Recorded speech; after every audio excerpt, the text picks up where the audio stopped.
Hello, everyone, and welcome to another edition of the American Scousers Weekly Podcast. I am Gally, who is in this chair for a slight moment in time, because we are going to be joined briefly by the host of this program, Timuchin. Clearly, I don't know how to start this program, and something between this morning and tonight changed because X has decided we need a premium membership to stream live nowadays, which is why we had a little bit of a 20-second lag as we started that thing up. So I will pass it on over to the man. You don't know what the heck you're doing. In the big chair. That's what happens. I volunteer to start a show for 5 minutes and they change the settings. So when I hit go, it sends me 5 new messages telling me you need something else and to go live. I keep hitting go live, and the next thing I know, we just got dead air. So I run a little late. There were people trying to get into the building with no tickets coming to this office over here, so I have to fight them off to start the show. No, it's that beautiful physical therapy that I have to do now. She could just like punch my shoulder when I first walk in and then call it a day. It pretty much has the same impact, it feels like. But from a hot ass Chicago, welcome aboard to everybody. Welcome to the Monday Night Podcast. This is the first time in a long time, it feels like, that we're a trio over here. So you already heard Gally is over there. Is it hot as hell? It's like, it should never be this hot. There should be no reason for it to be this hot kind of a heat going over here in Chicago right now. Yeah, it's pretty hot here, man. We're talking like 8-9 days in a row, 90 degrees or more. Most days, heat humidity over 100, like heat index pretty high. So yeah, it's definitely up in the Northeast where a lot of people don't have pools, and you know, it is like check on your neighbors, like check on the old people, keep your dogs inside. It's that kind of hot. Like there's people dying because of how hot it is, which is kind of scary when you think it's 2024 and people die because they don't have air conditioning in their home and you know they overheat. That's kind of crazy. But yeah, I can definitely see that. It is pretty scary hot outside. Like even when there is no sun. I mean, like literally 7 o'clock right now. It's almost like hard to breathe. I know we're gonna get another storm tonight. We got one last night, so some tornadoes and stuff like that. But speaking of tornadoes, Bickler is back in action. Bickler, what's happening? What's up? I'm on hotel Wi-Fi, so if I freeze up a bunch, I may drop, but I'll do my best here. Hopefully, fingers crossed, we make it through. Same here, actually. If there's suddenly a tornado and you see the studio flying away, I mean, you're gonna have to excuse my. You know, the real big news for Gally though is that I was reading on the airplane over that the Massachusetts, the great state of Massachusetts, is looking at banning or lifting the ban rather on happy hour in the state of Massachusetts. It's like it's a thing they can't do, and now they're going to lift that ban, which means it's probably not good for me or Massachusetts. Well, I was going to say that means one of two things: either A, they found out Gally was moving states, or B, they increased the National Guard to the level where they thought it was safe to have Gally go to happy hour again. It's kind of scary to me. Yeah, they don't have happy hour. I remember when I went up to college in Keene. And I walked into the first bar ever, and literally I walked up, and the girl was like, "Oh, it's $1." And I was like, no, I don't want the crappy beard. She's like, "No, any draft you want, 16-ounce draft, it's $1." And I was like, wow, that is the greatest. She's like, from 4 to 7 p.m. every day. And I was like, how do you people make any money? She's like, Thursdays after 9, it's 25 cents. And we spin a wheel, but you only get that one for that. I was like, well, I might drink the crappy one for 25 cents. So needless to say, Panucci's Ale House, it was probably just slightly bigger than the closet I'm sitting in right now, the entire thing. But yeah, I think it's still in business today. And I bet now it's probably $2. And that So was what 30 was the years. reasoning, by the way? This is like really strange. I'm still a foreigner. I've been here forever, but I'm still a foreigner in heart. So what was the reasoning? I mean, aside from you, what was the reasoning of the states? No, this long before I was legal age to drink. No, it was one of these things in Massachusetts. They looked at it as like if you discount alcohol and you give a discount, or you basically incentivize people to buy 2 get 1 free, that you are somehow endorsing people to drink more and therefore drive. There's something similar. There was the really famous case here in Massachusetts. We're going to start a true crime podcast now. But there was a famous. Finally. There was a famous like situation. It's not a good one, but a guy, basically a local state cop or a local police officer, basically stopped a local guy he knew. He was drunk and he let him go, and it was pretty documented. And he basically gave him you're right around the corner from your house and I'll follow you home. And he literally took him to the end of his street and he proceeded to kill a family of 3 on his way down his street. Holy shit. And then the police were sued and everything. So it became this bigger than just, Massachusetts people think you shouldn't have happy hour, which is we are that douchey, by the way. We're so douchey. We talk with air quotes and shit. Yeah, no, it was a big deal. I would be shocked if they bring it back, but honestly, they need to do something here but I will say it took 7 years after they legalized weed where you could actually buy weed in this state, and it took a decade after they said we could gamble here that you could actually place bets here. So by those accounts, my liver will be completely dysfunctional and not working by the time happy hour comes. Oh, because in 10 years you'll have the purge over there in Massachusetts. At this rate, it's coming soon probably. Man, yeah, those are interesting. I am always fascinated with some state laws that are totally different from others, especially when they're who the hell even came up with this kind of a thing? And there's always a weird story to it. You want to know about weird state laws? I'm in Texas, about 45 minutes north of Houston. And let me tell you about Texas. That's how many laws we just lost all there are none. That's I'm why I'm about to eat some great Mexican and go bass fishing and maybe shoot something.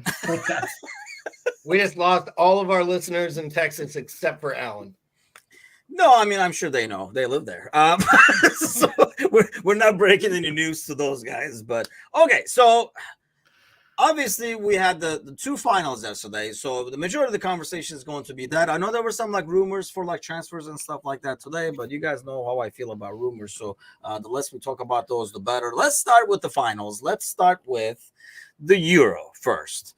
Bickler, I don't know how much of your work schedule and stuff like that has changed. We used to be the good old days where you could watch the daytime games as well, but I probably watched 80-90% of this tournament every game, and the ones I missed are probably the ones that were overlapping in the third group games and stuff. And I mean, first time in a long time I felt like the team that played the best football ended up winning a tournament. And that was my only thing going into this final was England versus Spain. Nothing against the England fans.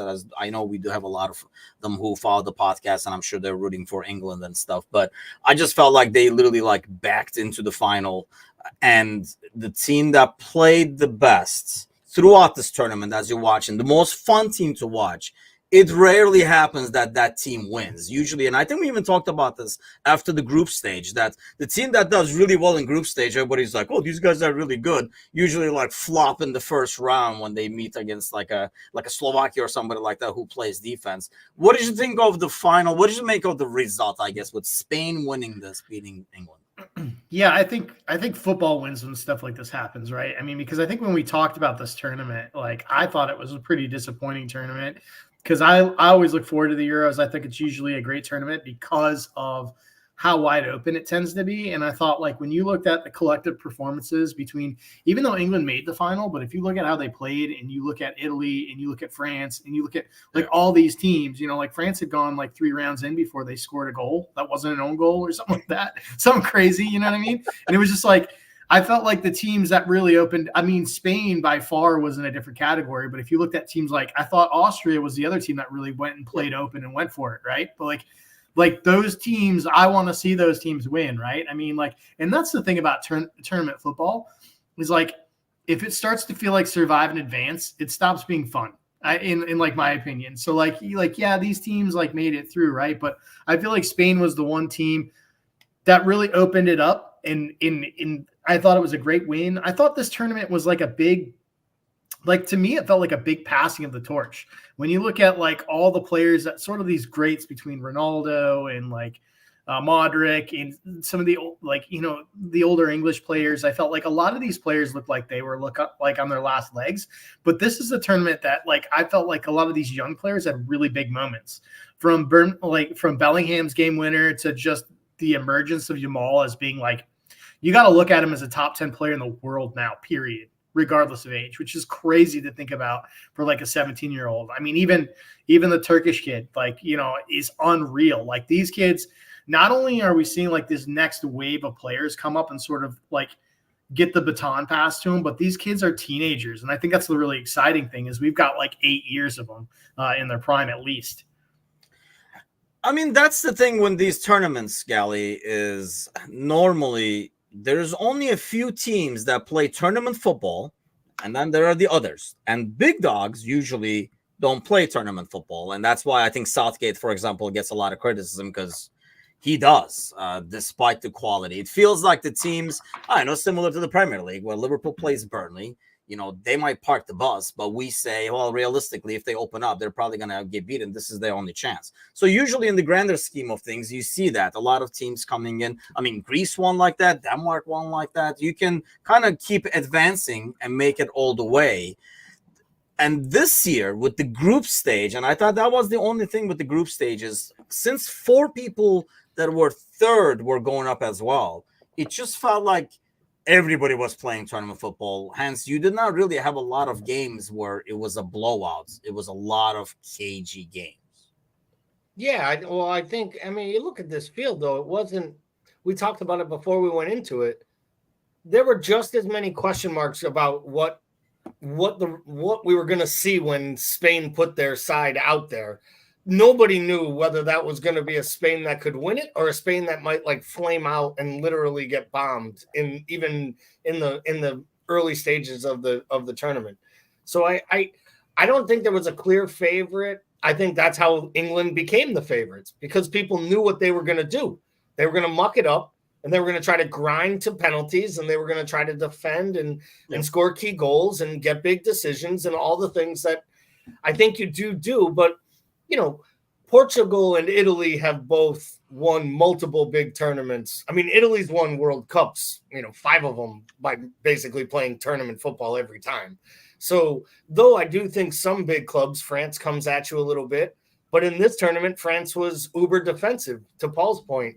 They weren't even trying. They were just trying to play on the counterattack against teams that they were better than, because they were like, you're not going to get past Saliba. Like, we feel like we're going to stop you from scoring. And as long as you can't score, we'll win because we're France and we'll get a goal. To me, this tournament was all about mediocrity. Outside of Spain's performances, I thought the whole tournament was kind of meh. And I think you can think of like some of those like really high moments. I mean, Timuchin, we talked about it, right, in the Discord chats. 2 of the biggest talking points of the whole thing are the Turkey matches in the group. And no, but I mean, those knockout round matches for Turkey, like the craziness from all the cards and the refereeing decisions and the weirdness that happened with it. And then also, of course, their resilience, their supporters. But they were playing their own style of football, the style of football they needed to play to advance. And I think when you're that type of country, you like it when it, England should be something different. But I always come back to England used to try to play expansive open football, and they would get whopped off and not qualify for things, or they would be shit and people would be like, these guys are shit. I wish they would play Route 1 football and get back to being English. Then they do it, get to finals and go far, and people criticize it. It's just weird. I understand why the criticism, but again, they were 20 minutes away from a chance to possibly win a trophy. I don't know. I think the criticism is over the top, to be honest. I just feel I think when you look, the criticism comes from, and I kind of like slightly can see it, and I partially agree to it, is they performed so much below what the potential was and what could have been, knowing like the quality they had. But I mean, Brazil used to get a lot of crap for this, Bickler, in the past, right? They're like, you guys are playing too naive soccer, like you're still trying to be fancy and stuff like that. In the new age, you got to defend and all that kind of stuff. And it almost feels like we went the other way now. And now you have two teams playing each other, and they're both trying to counter, and they're like, oh, this is not going to work. One of us has to attack. And it ended up, Bickler, making a lot of games where it just felt more cagey than it was because nobody really wanted to take the front foot.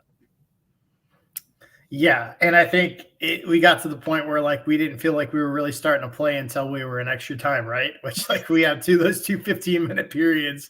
It felt like two short-sided games within a game. It was weird.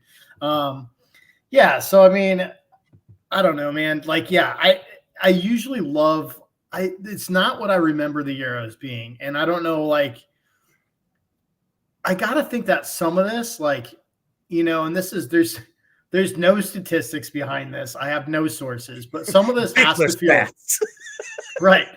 Some of this has to, like, I wonder how much of this is affected by just the sheer volume of games these guys are Too playing. much football. Right. Like, do you know what I mean? Like, because you can't, like, I think maybe sometimes you wonder how much these guys can really open it up for prolonged periods. And like, I just got to think that has to play a part in this somehow, because like, this is the first time we've really seen this happen across the board. And if we're going to continue on this trajectory, it's something that these tournaments are going to become, because I don't see us getting to a point where we have less games. Yeah, if anything, more games. And I know, I mean, that might be a good point, actually. I got to go back. I'm an old guy losing my memory, but I almost felt like people would have more time to prepare for these tournaments after the seasons ended. Mm-hmm. It felt like they just got together, had lunch, played a game, and before they knew it, they were at the tournament, which also affects the quality and the play, because it's a lot. They're like, hey, we didn't have time, so what's the best thing we can do within 2 weeks? Work on our defensive shape. And then we'll do something on the counter because we got talent. And it felt like a lot of people were doing that, because it's a lot easier to get different pieces put together for a defensive shape as opposed to come up with combinations in the attack and stuff like that and breaking down defenses. I mean, I think that was like one of the things that you go into it, Gally, and you kind of like watch these games. And yes, it does feel a bit more cagey because of that, because maybe these guys are tired and stuff. Or do you think it's a bit more watered down than before? And honestly, they're going to add even more teams now. So even more teams are going to qualify for the Euros, from what I understand, for the next one. Like, did it feel watered down, or was it just like what Bickler is saying? It's just a bunch of guys who are just like, oh, it's another game kind of a thing. Well, I think there's definitely something to be said about the watering it down. The more teams you put in, the better chance you're going to have for more of like a slop type of games and more varying styles, right? And maybe less elite countries playing each other. And I think maybe that's what Paul remembers, with a few less teams in the field. It was a little bit of a tighter field. And then when a team like Greece would go on a run like they did in 2004, you'd be like, oh my God, like, yeah, I know they're just playing every game to penalties, but like, you got to give it to them here. Like, you know, they play the same team in the opening match as they did in the final. Like, it was like craziness, like the only time it had ever happened. But I just feel, I really strongly feel that the biggest problem with these Euros were just sheerly down to the fact that you have aging stars overstaying their welcome, probably Ronaldo, even Modric. The Italian team was littered with some older players that probably didn't belong on the side. I think France had a little bit of that as well in certain areas. And I just think that you have this young talent, but I don't know that this young talent or any of these young talents are like ready to like take over. Like, Germany looked like a team that could win the whole thing one day, and then looked like a team that was so naive they couldn't recognize who they were playing, you know, Spain in those extra time. They just looked like they weren't really comfortable or in the match. And I know the penalty decision aside, but even giving up that goal the way they did for you don't think of Germany as young, inexperienced players. And I just feel like this was a perfect tournament for a team like England to step up and steal one. And that's why they should have won it, because there wasn't a clear-cut favorite or anyone really standing in their way outside of one match. And they had it in their opportunity. And to me, yesterday wasn't on Southgate. Yesterday was on the players. And I think Southgate will allow them to get a little bit of a pass. But for me, that was on the players, because I don't think they showed up before, after the substitutions. I didn't think any single English player covered himself in glory yesterday for a performance in a final. And to me, I would be let down if I were a supporter of England today, and more than just the manager. Yeah, I mean, with England, I don't know, because I think here's the deal, right? Like, you look at England, and I can't think of a game where I felt England played really well today. There was it almost felt like, unless maybe like the first game in the group stages, maybe. Like I said, I specifically do not remember. So to me, there wasn't any games that I thought England played really well. And we know all these guys because we watch and follow the Premier League. And I think that's why, I mean, if those guys, you change their names, did like an old school Pro Evolution thing there, Bickler, in gaming, where you just put like the screwed up names on them and they were not the guys you recognize, you were not saying that this is like a really good team, because they never played like that. But what I want to guys to ask you like two things regarding the players. One, let's start with the age, because I know, like, you brought that up. You guys actually both brought it up during the conversation, because I watched Turkey and I was really happy with what they put out at the end. And we're all very optimistic. You watch Arda, you watch Kenan, and all these guys are young. But then you watch other national teams, you're like, holy shit, these guys are all young too. So a lot of like these teams have, I do not remember ever seeing this many teenagers in like a big time tournament doing well. And, like not acting like, they're out of place or anything like that either. We were talking about this on the Friday, I think, with Kazi.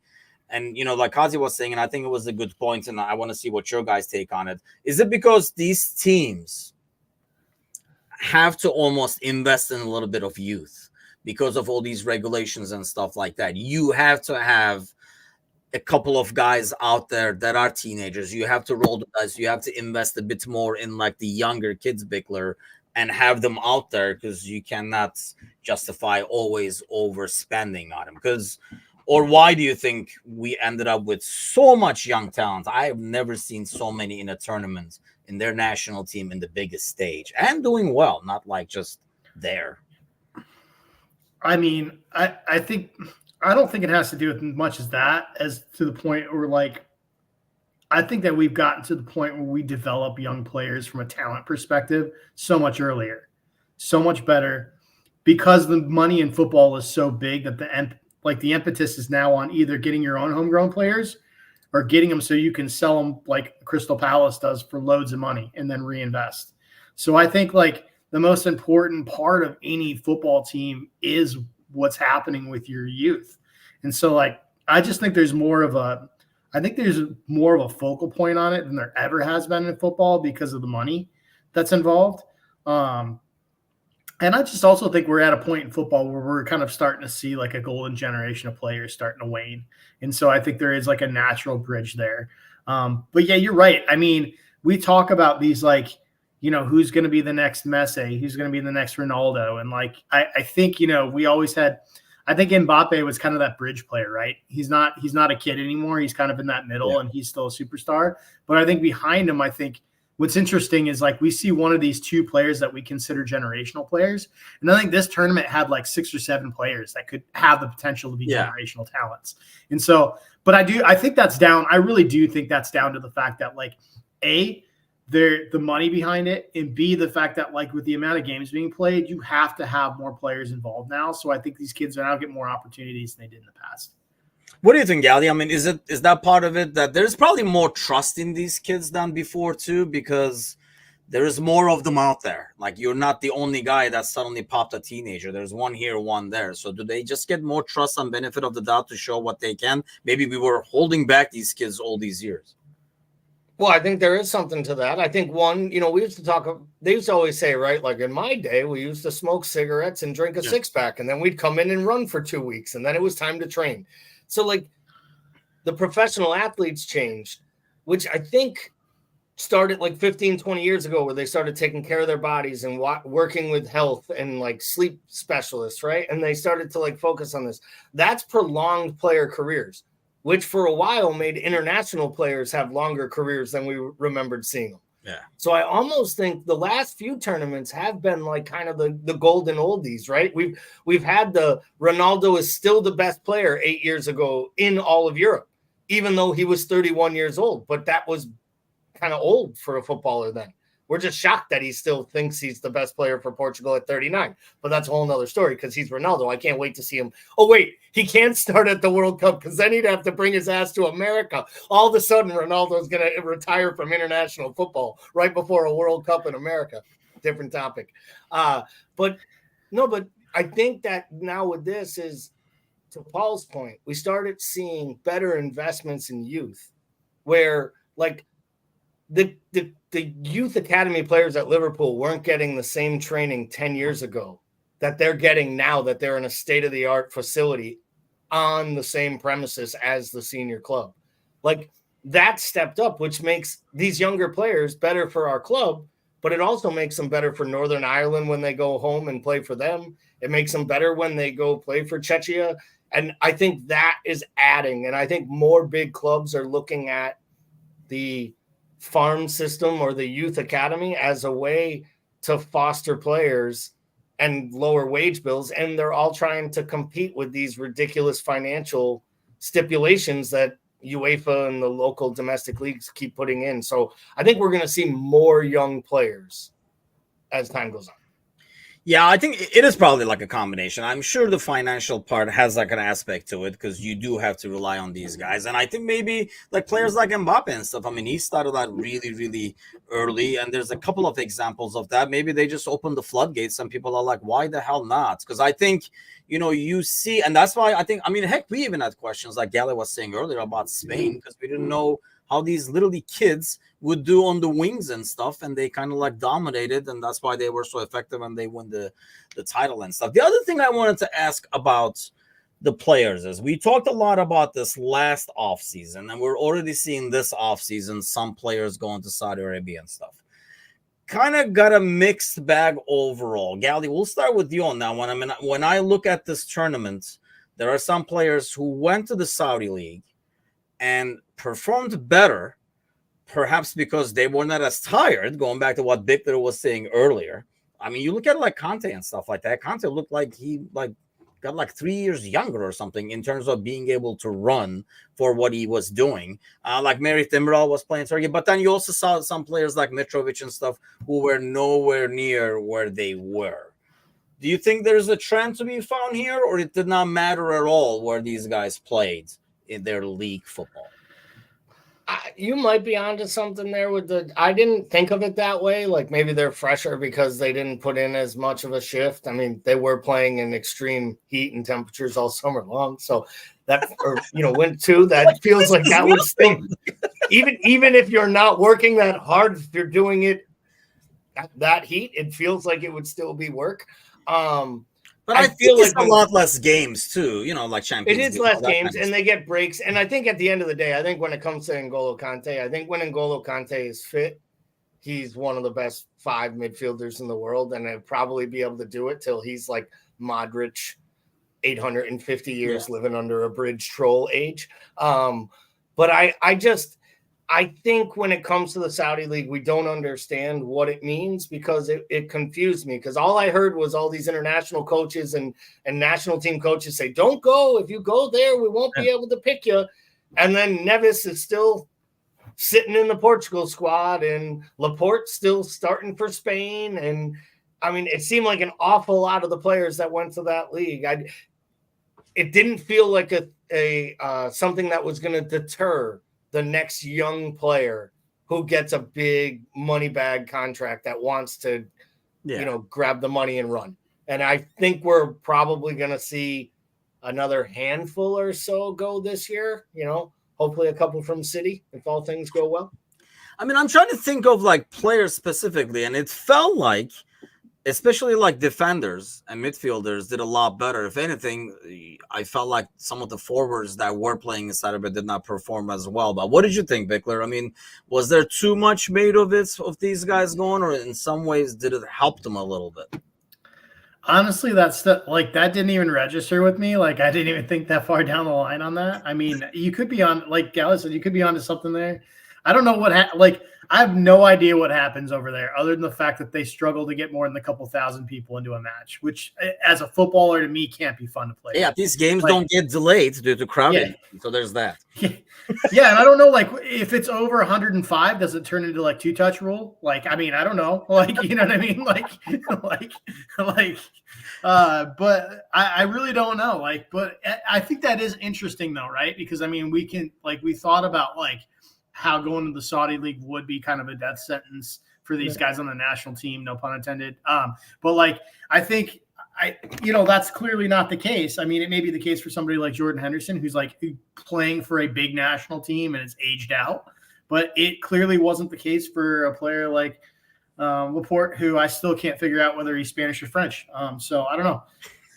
He doesn't know either, whichever way the wind blows. But yeah, I mean, I thought that was interesting. I was like, as I was watching content, I was like, well, he looks refreshed, kind of a thing. And then you look at other players like Merih Demiral from Turkey, was obviously playing for them. Mind you, he was like still our fourth center back. He just happened to be called because there were so many other injuries. But you look at all these defenders, it felt like they were a lot more like refreshed, and they're like, yeah, finally games, competitive games, kind of a thing. But that's it, because you already are starting to see again players signing for like the Saudi League. And I really think, like Gally was saying, it's just going to be something that makes it a bit more appealing, or like one of the things that would make it less appealing seems to have disappeared. So if somebody was like, well, I don't want to go there because the World Cup and stuff, they can kind of like look at the Euros and be like, well, obviously that doesn't freaking matter. So I'm going to go take the bag and live a happy life for at least one season. And then I can always come back out of a deal. I mean, a lot of players we are seeing that are going there, making money for a year and then getting the hell out. But there's always going to be new ones because everybody wants money. But speaking of money and messes, let's talk about a little bit about the Copa America mess. I don't remember a tournament. I was asking Matush about this morning too, Bickler, where everybody was complaining about things nonstop. Like nobody was happy. Referees, training grounds, training schedule, fines, suspensions. And then to add to that, like, you know, when you go to, I follow these like YouTube holes sometimes, and then you're like, you liked watching that? How about this kind of thing going? So, you know, you watch one rant of a press conference like Bielsa, then they're like, you like that? Just listen to Jesse March. And then you're like, you like that? Just check out the Bolivia guy. So it felt like every single person was complaining about it. Why do you think that is? Is it just how bad it was organized, or these guys didn't want to come to this tournament in the first place? Like I don't remember a tournament going this wrong this many times in this so many ways. Well, I think there's a couple of things. I think it's going to be very, very difficult to have tournaments where you don't complain about the refereeing anymore, just because the standard of refereeing has dropped so dramatically. So I think you're going to get that regardless. I think that you're always going to get friction, especially when you have South American teams involved that hate each other and have hated each other for hundreds of years. I mean, not that you don't get that in Euro. I just feel like it's a little bit different on this side of the ocean. Why do you think that is, by the way? Does it just mean, it almost feels like it means a bit more to South American countries? I think it does.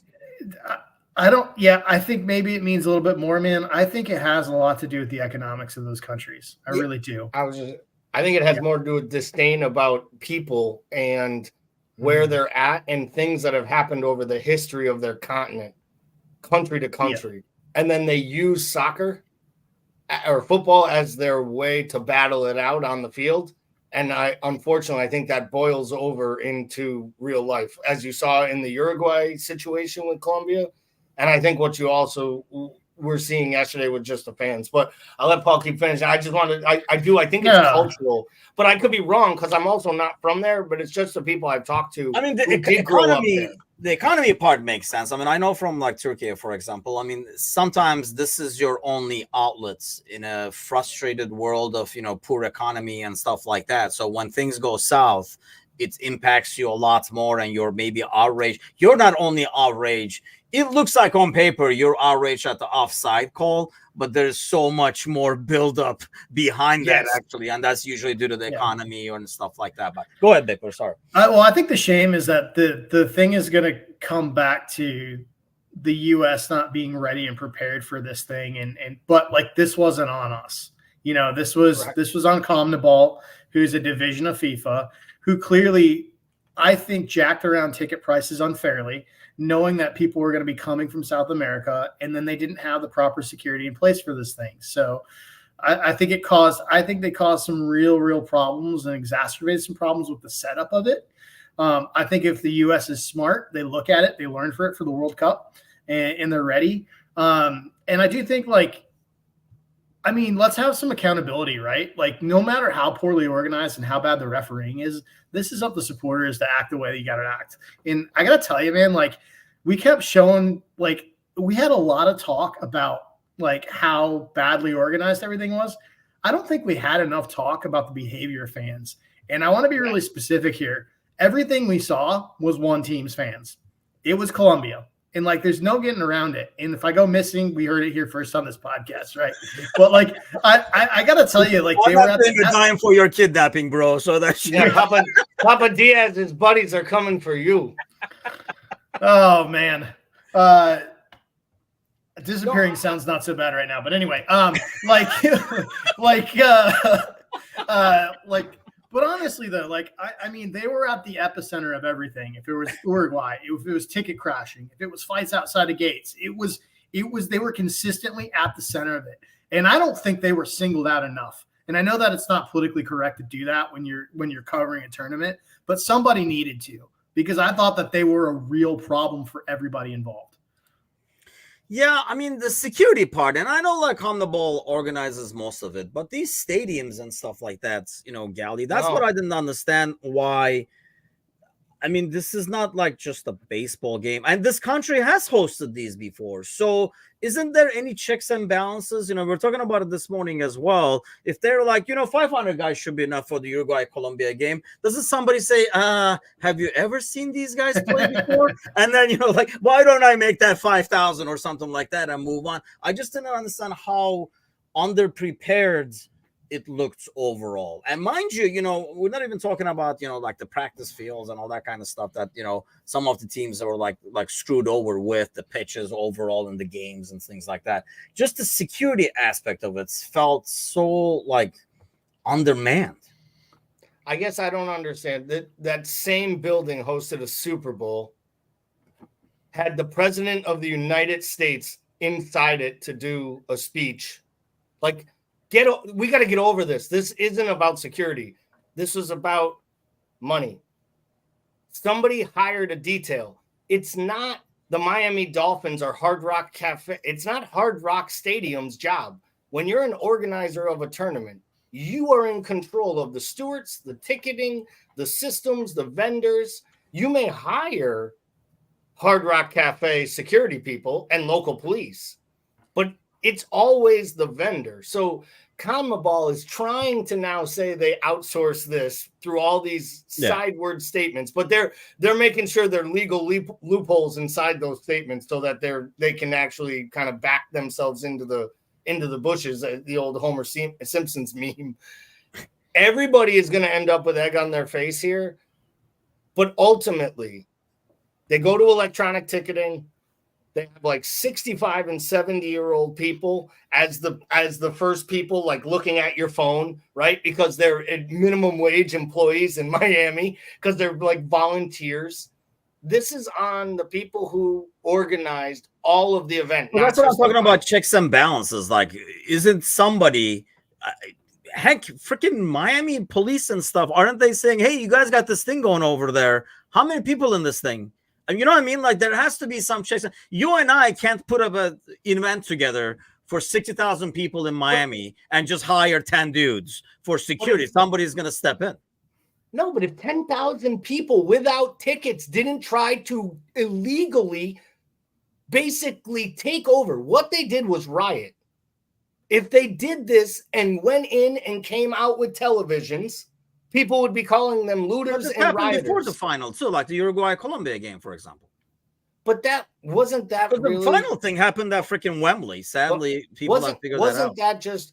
Wasn't the thing with Uruguay and Colombia just two sets of supporters hitting it off in a section at the end of a game after a whole bunch of alcohol and fireys, and the only reason we even know about it really is because that was the one little section. If none of the Uruguayan families were up in the crowd, those players don't go into the crowd, and we don't even hear about it. It was just a brawl breaks out between two South Americans. We just start making fun of football hooligans. Like, I think this had as much to do with the storylines that could get written, to Paul's point, by the underlying brush that wants to say these guys shouldn't have a World Cup. They're not ready. Their pitches stink. We know the pitches stink. The grass stinks here. Money. You're playing in football stadiums so they can hold 80,000 people, which means we can't have segmented sections for the crowds, because you can't sell 50,000 seats to Colombia fans and 50,000 seats to Argentinian fans. Like, I think this is what the entire world... I mean, this is what I'm thinking. If they separated it, I mean, clearly 80% look to be Colombian or something, right? Like, at least by color, if you look at the stands. If they separated it and said, this is Colombian, this is Argentinian, and then, you know, you still have a bunch of Colombians in the Argentina area, but at least it's split. They're not, like, scattered all over the place. I just don't understand how that can happen. I understand as an Argentinian, you're rolling the dice and sitting in between 1,000 Colombians over there rooting for like Messi. But at the same time, shouldn't there be, I mean, Sergi is talking about like Ticketmaster and stuff. Why can't they separate the fans where they buy tickets? Because they did it in the Euros.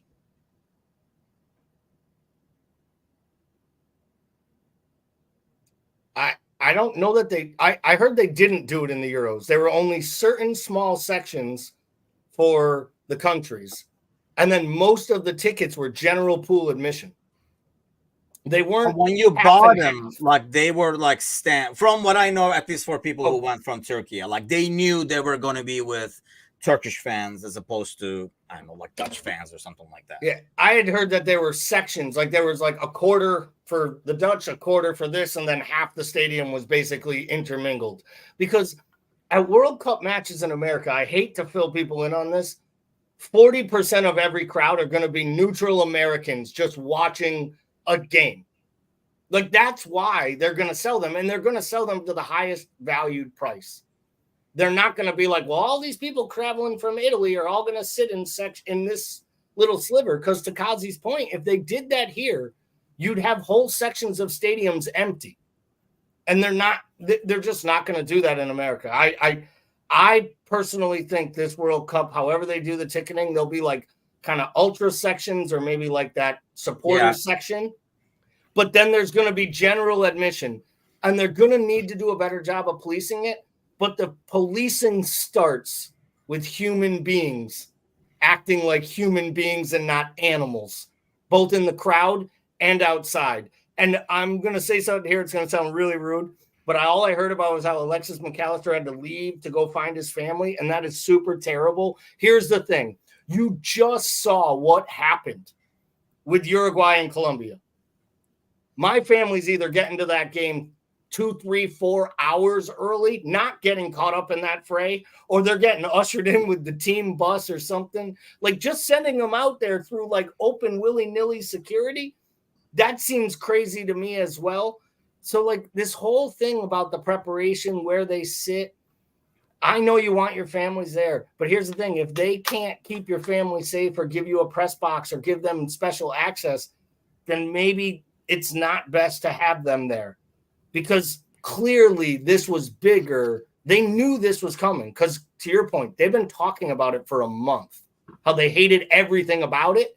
So you get to the final, it just felt very much like it It felt like a made-for-TV movie. I'm not gonna lie, and I don't put anything past these CONMEBOL and or any of these federations to drum up storylines and drama, and it genuinely felt like they hooped up some drama.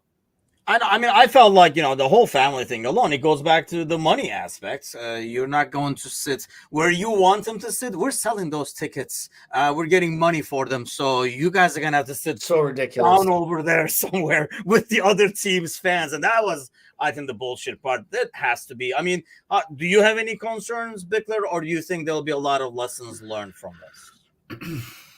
I mean, I think it's just gonna. I don't have as many concerns because I know that CONMEBOL is not going to be like putting on the World Cup. So I think it by default it will be done better and smarter. But yeah, I always have concerns at these big events because it's 2024 and people are wild.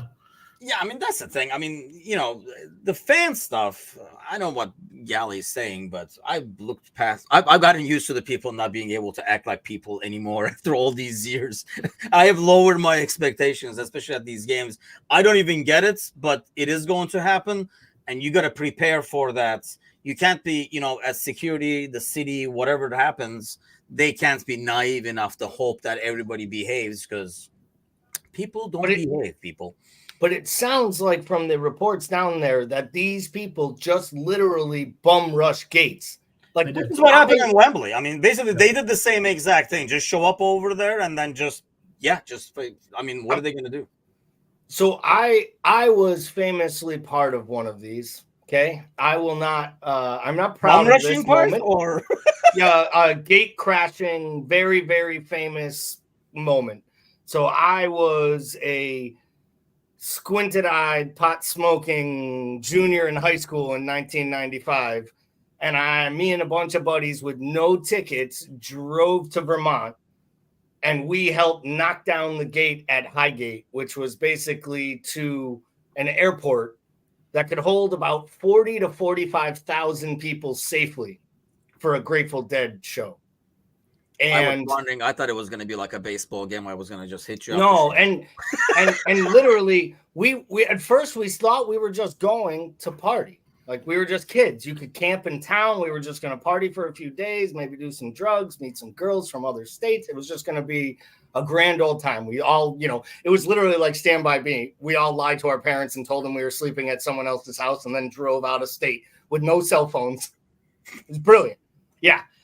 And then we heard that there's this opportunity to maybe get into the concert, and you just had to basically go with this crowd. And at first the crowd was a small ass crowd, and we were like walking up a hill. And the next thing I know, this crowd turned into a gang.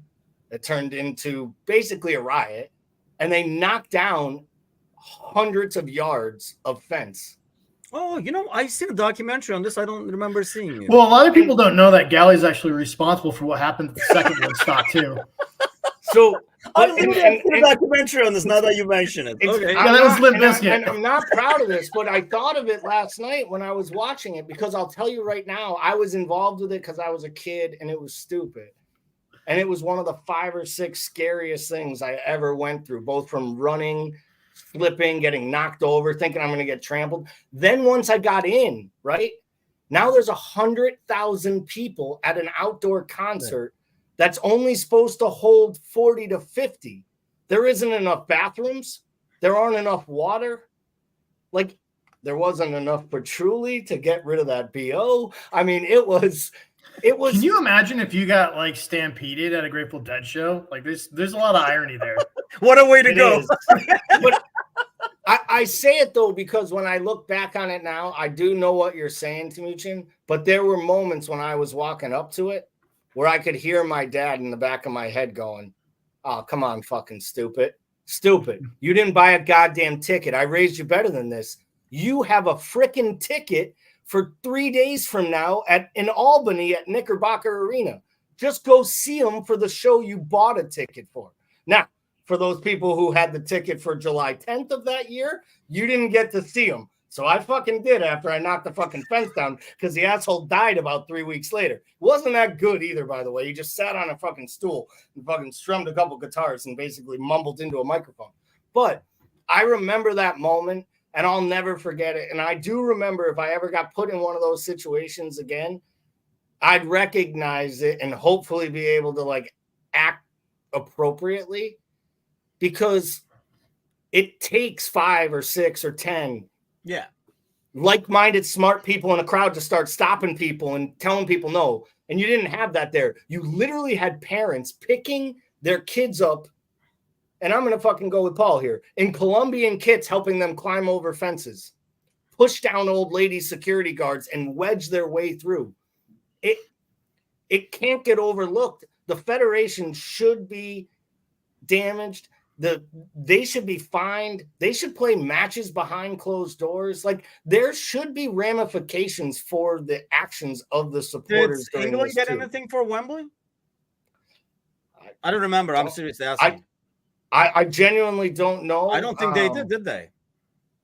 No, and I feel the thing, I just watched that documentary maybe a month or so ago, whenever it came out on Netflix, and I can kind of understand that a bit more because you're there.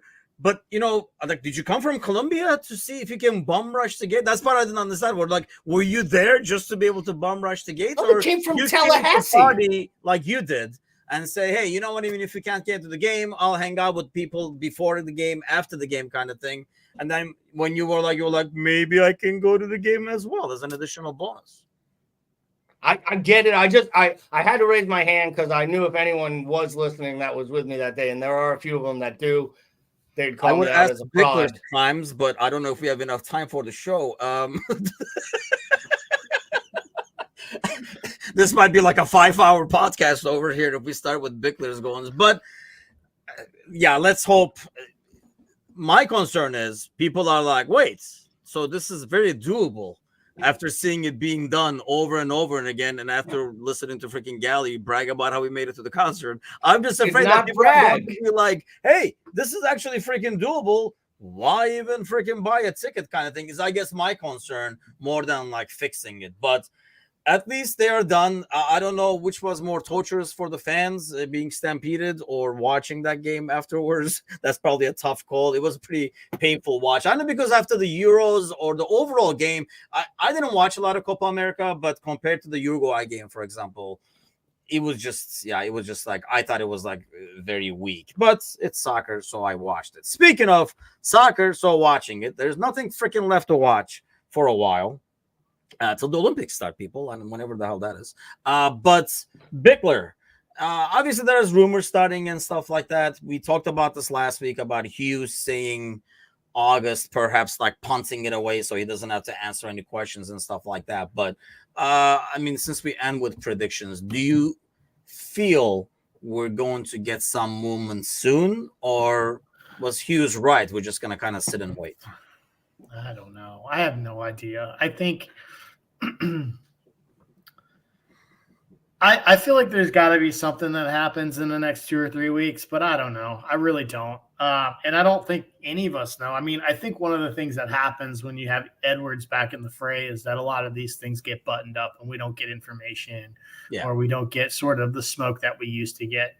So I truly don't know. And to be honest, like I gotta tell you, most of us that live in this country, we're gonna put the American back in American Scouser. There has ended an 11-year wait for NCAA football to come back out onto a console. And so most of us have waited 11 years to play a video game that requires American football. And so until there's a transfer that happens, that's what we'll be doing. Now, the last time it came out, freaking Gally was gaming, for fuck's sakes. I mean, it's that old. Actually, Gally was crashing games and playing video games. I don't know if it's that old, but it was a long freaking time ago. I do remember that thing. I remember that player that looked like Michael Vick could run really, really fast, let me tell you. Yeah, I mean, I remember. I mean, everybody, this is like, I know like college football is huge. A lot of people who are into football actually are more into college football, I think, than NFL. And yeah, like a lot of people I game with and stuff like that are like, literally, they have like that counter going, how many hours left kind of a thing. So yeah, they were like, you're not going to see me for a couple of weeks on here, man. And I'm like, okay. Yeah, it's that kind of like a deal happening right there. But what do you think, Gally? I mean, I felt I mean, we kind of talked about this last Monday, but I felt like Hughes was just punting the questions away. And there are things they're working on where they can seal the deal. They're just going to do it right now. That was just a smoke screen saying, oh, August Yeah, is when the whole thing will I happen. I think he basically said, hey, it's been slow going, right? It's not just us. It's all big clubs. It's lots of clubs. It's just a few clubs doing business. So he leaves the door open to make the move at a later time. Do I think they're working deals right now? I do. I've said this for a while now. I think they're struggling because Edwards is back and people don't want Edwards to win his first 2-3 negotiations like he used to always win, almost to like lay a marker down. And I think that's why they're struggling to sell Sepp. I think that's why you haven't heard anything about Tyler Morton moving. And I think you'll start to see some outgoings, hopefully in the next couple of weeks. I think those outgoings will give you an idea of who comes in. You know, I know you guys talked about it midweek. We don't have time with 5 minutes left. But let's be real.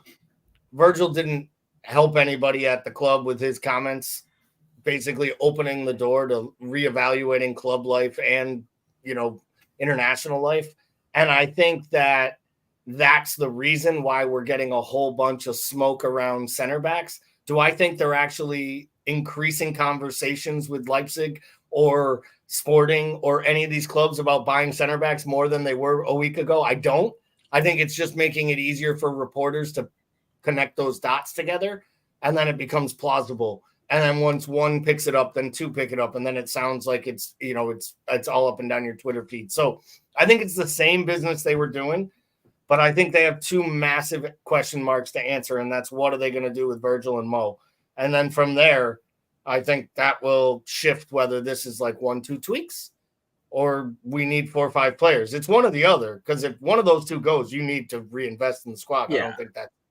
But I think if they're both here, then it's just a little tweaks, maybe in 2 weeks. Van Dijk's statement, the biggest thing I got, Bickler, was this whole club farewell tour really took a toll on the team, a lot more than normal. And perhaps a team, you know, when you're used to your work environments and you're kind of like going about your business and you only deal with certain things that you control, everything else the boss is taking care of or whatever, life is a bit easier and you're protected. You know, you're protected in terms of like your questions and stuff, as opposed to things changing. Now you're constantly being asked about that and stuff like that. It adds to your stress level because normally you could just go about your business. I think it's a big difference between being a full-timer and a management, if you will. You're full-timer, you're just doing your thing and going on.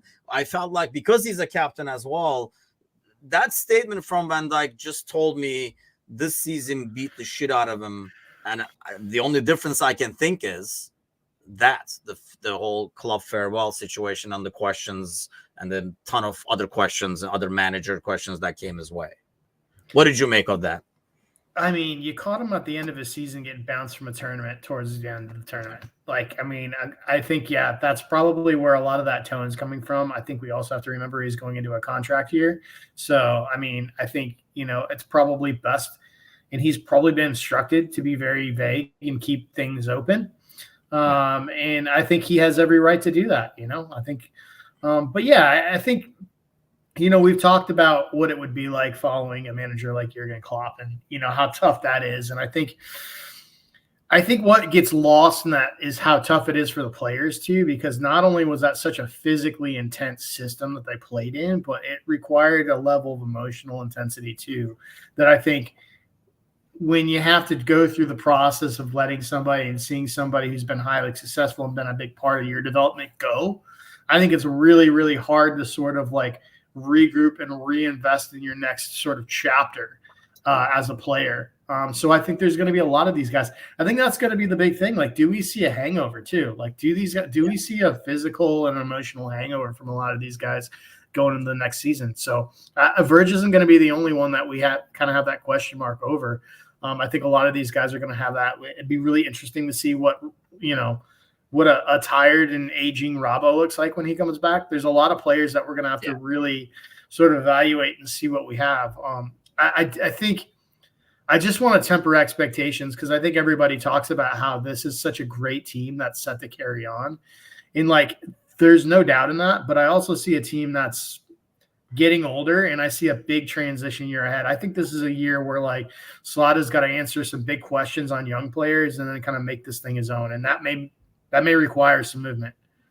Yeah, it's going to be interesting. I mean, I don't know. We might have a week where absolutely nothing happens, and then we come back and we're like, oh, okay. And then, we'll talk about Bickler's crimes next week. But or we might have some surprise stuff that kind of signals certain things. But I feel like the guys at the tournaments are going to be away on vacation, so we might not have much going on at all. But I'll tell you where there's a lot going on is our Patreon this month. A bunch of new shows coming up over there. I'll be back Wednesday morning with the Wednesday morning show. And there's a bunch of new stuff coming up on the website as well. So stay tuned to our website as well as the Facebook account for the updates over there. But we'll call the week this week and we'll see you guys next week. Have a great, great week, everybody.